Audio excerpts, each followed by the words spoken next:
I was 12 years of age, and I was standing in line with my dad to purchase some tickets to go to the circus. We'd been in line for a while, and finally there was one family between myself and my father and the ticket counter. One family, 8 children, probably all under the age of 12. I can still remember it as if it was yesterday.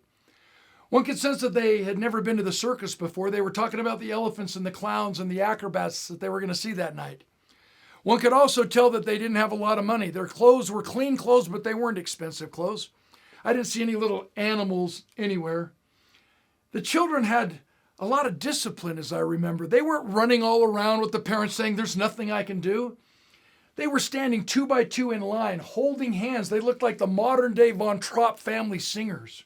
What a sight. The mother had a hold of her husband's hand at the front of the line, and she was looking up at him like, "Gosh, you are my knight in shining armor."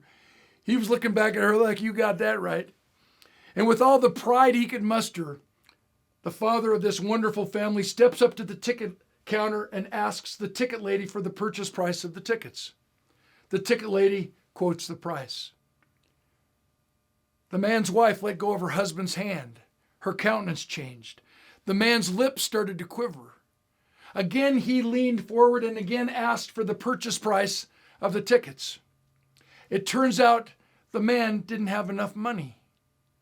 How was he supposed to turn and tell 8 little kidlets that he couldn't afford to take them to the circus? Seeing what was going on, my father reached in his pocket.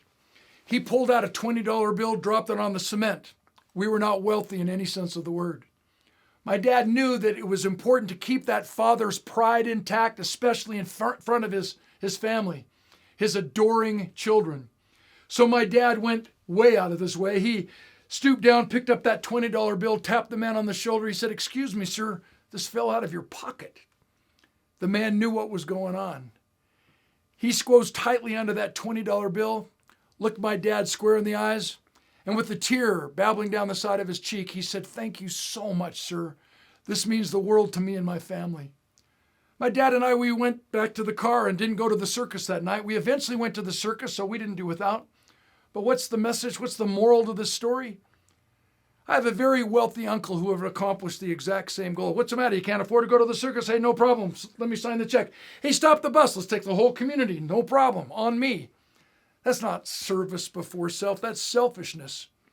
It's amazing how much we can accomplish in this world, in this life, if we serve others and then give the glory to who deserves the glory.